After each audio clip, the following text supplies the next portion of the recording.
ท่ามกลางฟ้าฝนที่ตกกระหน่ำยมและแย้มหนุ่มสาวสองพี่น้องที่กำพร้าพ่อแม่มาตั้งแต่เด็กๆต่างก็รีบทำงานที่ตัวเองได้รับมอบหมายมาจากเศรษฐีเจ้าของบ้านวันนั้น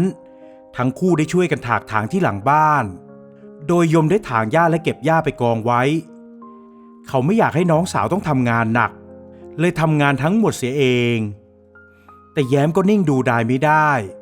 เธอเองก็พยายามช่วยอยู่ข้างๆพี่ชายจนเมื่อฝนตกกระหน่ำลงมายมเห็นน้องสาวที่เปียกปอนอยู่ท่ามกลางสายฝน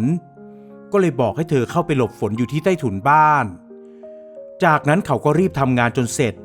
และได้พาน้องสาวกลับไปที่กระท่อมเมื่อทั้งคู่อาบน้ำผลัดเปลี่ยนเสื้อผ้าแล้วก็ออกมานั่งคุยกันอยู่ที่ชาเล็กๆหน้ากระท่อมพี่ยม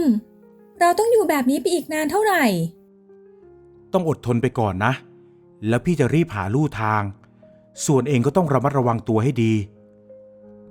สองพี่น้องอยากจะออกไปจากบ้านหลังนี้เต็มทีแล้วแต่ยมยังหาที่อยู่ใหม่ไม่ได้ในความเป็นจริงเขาเองก็เสียดายเหมือนกันถ้าวันหนึ่งต้องออกไปจากที่นี่เพราะเขากับน้องสาวก็อยู่ที่นี่มาหลายปีแล้วตอนนั้นที่เข้ามาอยู่รับใช้ในบ้านของเศรษฐีทั้งยมและแย้มยังเป็นเด็กอยู่แต่ตอนนี้ทั้งคู่ได้เติบโตขึ้นโดยเฉพาะแย้มเธอโตเป็นสาวสวยและทำให้ราชชายหนุ่มลูกชายของเศรษฐีเริ่มหมายปองในตัวเธอยมนั้นรู้จักราชเป็นอย่างดีเพราะเป็นคนรองมือรองเท้าของราชมาตลอดยมถูกดูหมิ่นถูกด่าว่าบางครั้งก็ถูกราชต่อยตีแต่เขาก็อดทนเพราะหวังจะมีที่คุ้มหัวให้ตัวเองและน้องสาวแต่พอแย้มเติบโตขึ้นและเขาก็ได้เห็นท่าทีของราชที่มีต่อน้องสาวยมก็ไม่สบายใจอย่างที่สุดเพราะกลัวว่าสักวันหนึ่งแย้มจะต้องเสียใจเพราะเขาเองอาจจะกลายเป็นฆาตกรก็เป็นได้เศรษฐีเจ้าของบ้านนั้นมีลูกอยู่2 คนคนหนึ่งเป็นผู้ชายชื่อว่าราชส่วนอีกคนเป็นผู้หญิงชื่อว่าแรมทั้งคู่นิสัยไม่ดีมาตั้งแต่เด็กแล้วชอบว่ากล่าวและทุบตียมกับแย้มอยู่เสมอพอโตขึ้นนิสัยร้ายๆก็ยิ่งรุนแรงขึ้นโดยที่เศรษฐีเจ้าของบ้านก็ไม่ได้สนใจเลยว่าลูกๆของตนนั้นทำอะไรกับคนงานรับใช้ในบ้านบ้างราชนั้นต้องการตัวแย้มแต่ยมไม่ยอมและแย้มก็ขัดขืนตลอดมาส่วนแรมเองก็อิจฉาในตัวแย้มมากเพราะแย้มสวยกว่าเธอ2 พี่น้องลูกเศรษฐีจึงไม่ชอบใจยมกับแย้มและคอยหาทางกลั่นแกล้งอยู่เสมออยู่มาวันหนึ่งในตอนที่ยมออกไปข้างนอกและราชได้เข้าไปหาแย้มที่กระท่อมราชพยายามที่จะปลุกปล้ำแย้มแต่โชคดีที่ยมกลับมาทันชายหนุ่มโกรธจนควันออกหูเมื่อเห็นน้องสาวถูกรังแกเขาตรงเข้าไปเตะต่อยราชอย่างไม่เกรงกลัวจนราชหน้าตาบอบช้ำไปหมดเนื้อตัวมีแต่รอยฟกช้ำและมีเลือดกลบปากราชได้ไปฟ้องเศรษฐีผู้เป็นพ่อว่ายมได้แอบเข้ามาขโมยเงินในบ้านพอเขาจับได้ก็ถูกเตะต่อยพอเศรษฐีได้ฟังอย่างนั้นก็โกรธยมมากและจะลงโทษยมกับแย้มข้าจะลงโทษพวกเจ้าทำไมถึงเนรคุณเช่นนี้ข้าไม่ได้ทำลูกท่านโกหกมันเข้าไปปลุกปล้ำน้องสาวข้าแล้วก็หาเรื่องข้ายมได้เล่าความจริงให้เศรษฐีฟังทั้งหมดเมื่อเศรษฐีรับรู้ความจริงเขาก็ไม่ชอบใจลูกชายเพราะถึงแม้จะรักลูกๆมากแค่ไหนแต่เขาก็ยังมีคุณธรรมอยู่เศรษฐีได้ต่อว่าราชและบอกให้ยมกับแย้มกลับไปที่กระท่อมแต่ยมตัดสินใจขอออกจากบ้านเพราะเขาไม่แน่ใจว่าเศรษฐีจะปกป้องเขากับน้องได้นานแค่ไหนข้าขอลาท่านเศรษฐีข้ากับน้องขอไปตายเอาดาบหน้าดีกว่าอยู่กับคนเช่นลูกของท่านพอราชได้ยินคำพูดของยมเขาก็โกรธมากและไล่ตะเพิดให้2 พี่น้องออกไปจากบ้านโดยเร็วแต่เศรษฐีได้ห้ามไว้เพราะในบ้านตอนนั้นไม่มีใครอยากจะอยู่ทำงานแล้วเหตุผลเกิดจากทั้งราชและแรมต่างก็เจ้าอารมณ์ไม่มีน้ำใจไม่มีคำพูดดีๆให้กับเหล่าคนงานเลยคนงานหลายคนจึงพากันลาออกไปอยู่ที่อื่น เมื่อเศรษฐีได้ขอร้องและสัญญาว่าจะไม่ให้มีเหตุการณ์แบบนี้เกิดขึ้นอีกยมเลยยอมอยู่ต่อและได้พาแย้มกลับไปที่กระท่อมทั้งคู่อยู่อาศัยและทำงานที่บ้านเศรษฐีเรื่อยมาจน1 ปีผ่านไปก็ได้มีข่าวจากเมืองใหญ่เมืองหนึ่งว่าเจ้าเมืองของเมืองนั้นได้ประกาศหาหญิงสาวเพื่อคัดเลือกเข้าไปเป็นมเหสีแรมลูกสาวเจ้าของบ้านก็บอกให้เศรษฐีเสนอชื่อตัวเองเพื่อเข้าร่วมการคัดเลือกด้วยเมื่อแย้มเห็นหญิงสาวต่างแต่งตัวประชันโฉมกันอยู่ที่ลานหมู่บ้านเธอก็แอบเดินเข้าไปดูเพราะอยากรู้ว่าหญิงสาวเหล่านั้นเขาไปทำอะไรกันนี่นางแย้มนางขี้ข้าคิดจะเสนอตัวด้วยหรือ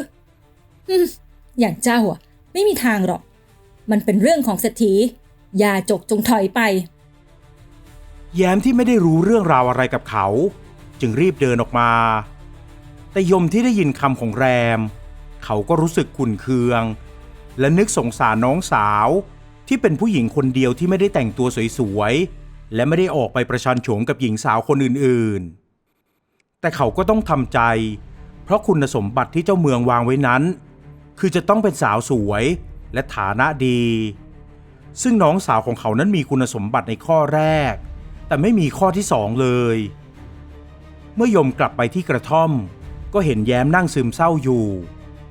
เขารู้สึกสงสารน้องสาวมากเลยเข้าไปพูดปลอบใจถ้ามีสิ่งใดที่พี่จะทำให้เจ้าสมหวังได้พี่ก็จะทำไม่เป็นไรดอกพี่ข้าไม่ได้เสียใจเรื่องนั้นแต่ข้าเสียใจที่ถูกดูหมิ่นดูแคลนยมรับรู้ได้ถึงความทุกข์ใจของน้องสาวจึงคิดที่จะหางานทำเพิ่มเติมเพื่อให้มีรายได้เพิ่มขึ้นและออกไปอยู่ที่อื่นเสียทีที่จะทำให้พวกเขามีความสุขมากขึ้นจากนั้นยมก็เริ่มออกไปทำงานนอกบ้านหลังจากที่เสร็จภารกิจในบ้านของเศรษฐีแล้วในทุกๆวันยมจะพบกับพระรูปหนึ่งที่ปักกลดอยู่ที่ชายป่าพระรูปนั้นดูผายผอมและไม่พูดไม่จายมได้เข้าไปกราบไหว้ทุกครั้งที่พบเจอและได้นำอาหารไปถวายให้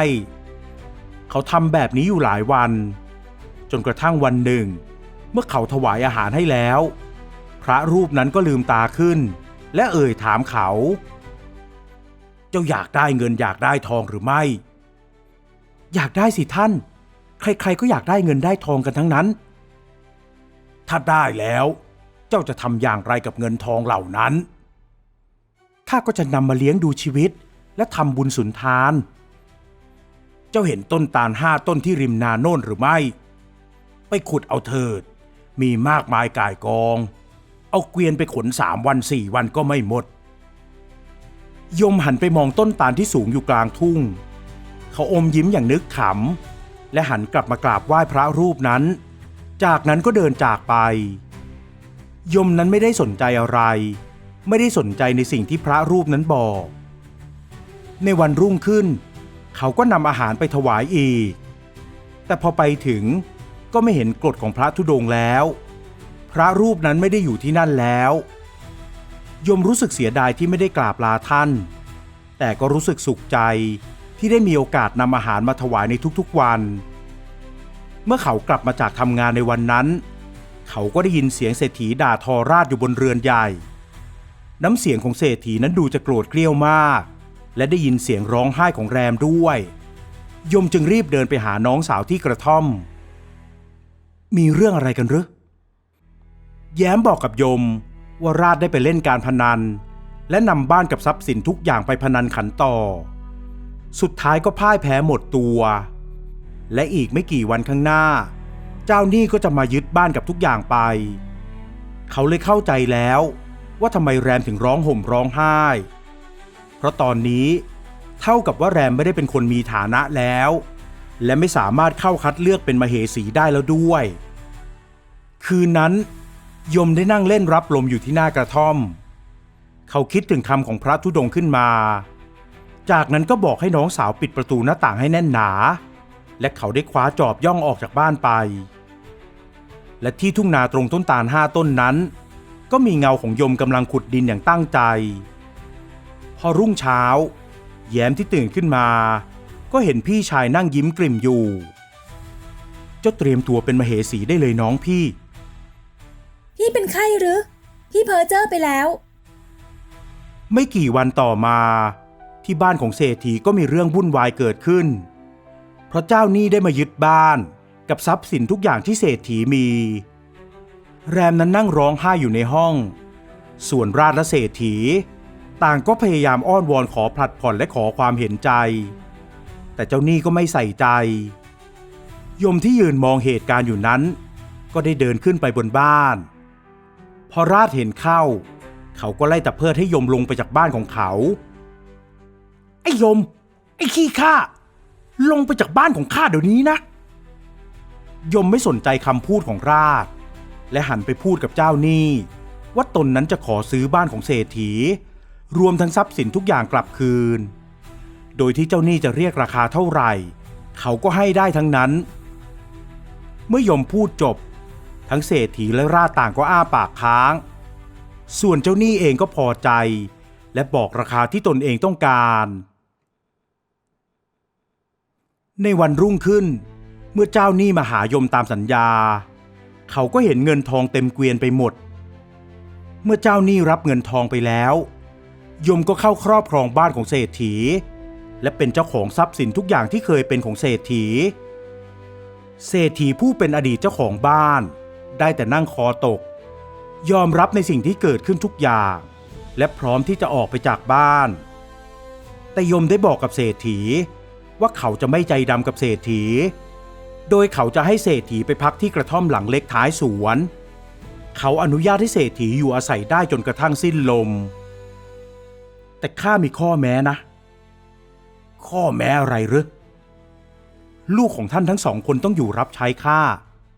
แต่ถ้าไม่เต็มใจก็เชิญออกไปจากบ้านของข้าได้เลยทั้งราชและแรมโกรธมากแต่ก็ทำอะไรยมไม่ได้และทั้งคู่ก็ไม่กล้าออกไปจากบ้านเพราะต่างก็นิสัยไม่ดีด้วยกันทั้งคู่และไม่มีใครต้องการคบหาด้วยทั้งคู่เลยจำใจต้องทำงานรับใช้อยู่ในบ้านที่เคยเป็นของตนโดยราชนั้นต้องทำงานเหมือนที่ยมเคยทำทุกอย่างส่วนแรมก็กลายเป็นคนรับใช้ของแย้มเมื่อถึงวันที่เจ้าเมืองเสด็จมาคัดเลือกหญิงสาวแย้มก็กลายเป็นหญิงสาวที่โดดเด่นที่สุดและมีฐานะมากที่สุดด้วยโดยยมได้นำเกวียนใส่แก้วแหวนเงินทองมาจอดเรียงไว้ที่หน้าบ้านและยังบอกกับเจ้าเมืองอีกว่าเมื่อพาแย้มไปเป็นมเหสีแล้วก็ให้สร้างห้องใหญ่ๆไว้สัก5 ห้องเพื่อที่เขานั้นจะได้นำแก้วแหวนเงินทองไปไว้ให้กับน้องสาวไม่นานหลังจากนั้นแย้มก็ได้เป็นมเหสีและมีชีวิตที่มีความสุขส่วนยมก็ได้จ้างชาวบ้านให้ช่วยกันขุดสมบัติขึ้นมาจนหมดและได้แจกจ่ายเงินทองให้กับชาวบ้านทุกคนอีกทั้งยังทำบุญสุนทานในทุกอย่างรวมทั้งสร้างวัดและบริจาคให้ทานอีกมากมายจนเขากลายเป็นเศรษฐีใจบุญและเป็นที่รักของคนทั่วไปส่วนเศรษฐีอดีตเจ้าของบ้านก็อาศัยอยู่ที่กระท่อมหลังเล็กจวบจนสิ้นลมและราชกับแรมก็ยังคงเป็นทาสรับใช้อยู่กับยมเรื่อยมา